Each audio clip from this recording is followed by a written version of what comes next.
私の専門は現代中国経済論です。慶應義塾大学経済学部の駒形哲也です。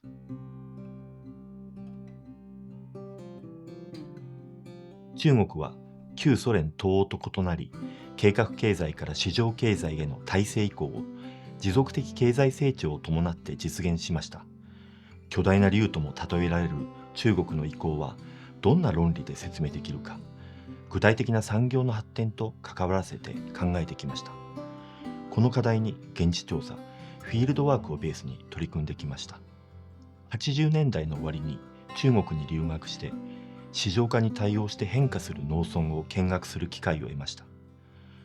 これをきっかけに現地調査を通じて計画から市場への移行の論理を明らかにしたいと思うようになりました。そしてその定点観測の結果を論文にまとめました。90年代末から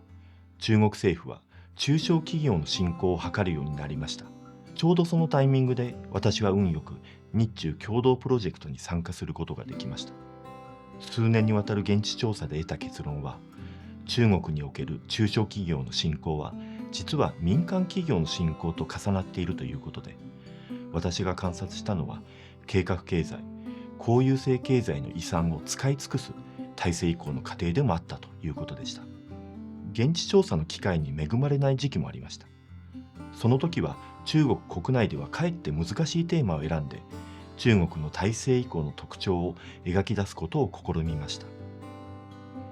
計画経済は戦時体制でもあり、市場経済への移行は当初、国の資源を軍需から民需にシフトさせながら進行したのです。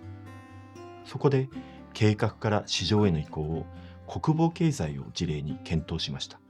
近年までは経済発展の末に中国の政治体制が変わることが期待されてきました。ですが、中国の移行は共産党一党独裁の下での市場経済である社会主義市場経済を終着点としているようです。中国は世界での影響力を高め、議会制民主主義諸国と体制の優位性を競い始めています。そこで、かねてからの研究の中間総括として、社会主義市場経済の構造とその持続可能性について検討を行いました。2000年代の初め頃、中国の共同研究者から計画から市場への移行の事例として非常に興味深い産業を紹介されました。それが自転車産業でした。ある地域の自転車産業は計画経済期から国有の大規模な企業集団一つによって担われていました。ところが市場経済化に伴って90年代後半から2000年代初めのたった数年の間に1000社余りの民間企業から構成される産業に変わってしまったというのです。なぜそんなことが起こったのかを明らかにするために、中国の共同研究者と広大な国土の北から南まで現地調査を行いました。そして市場経済化と対外開放が中国に何をもたらしたのか、自転車産業を事例にまとめました。また、現地調査を重ねることで思いがけず新しい観察対象や研究テーマにも出会ったり、中国特有の発展のあり方にも気づいたりすることができました。さらに自転車産業の追跡をして改めて見えてきたのは日本と中国とのつながりでした。中国は90年代半ば以降、世界の自転車工場になりました。日本ではかつて部品から完成車まで全て国内で生産していたのですけれども、中国に生産機能が移転し、国内市場の主導権は国内の製造業ではなく、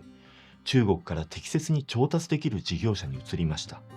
自転車の国内市場は現在縮小しつつあります。ですが、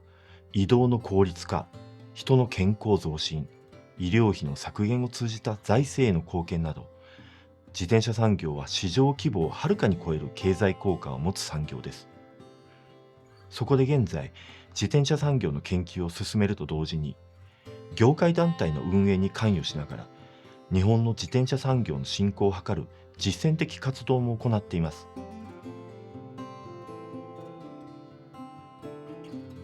居留中国は日本にとって引っ越せない隣人です。好きか嫌いかでどうにかなる対象ではないことを理解する必要があります。また、どこで現地調査を行いにしても、紹介していただくことや教えていただくことに対する感謝の気持ちを忘れてはいけません。研究でこのように考えることが、普段の生き方や仕事の仕方にもとても役に立っています。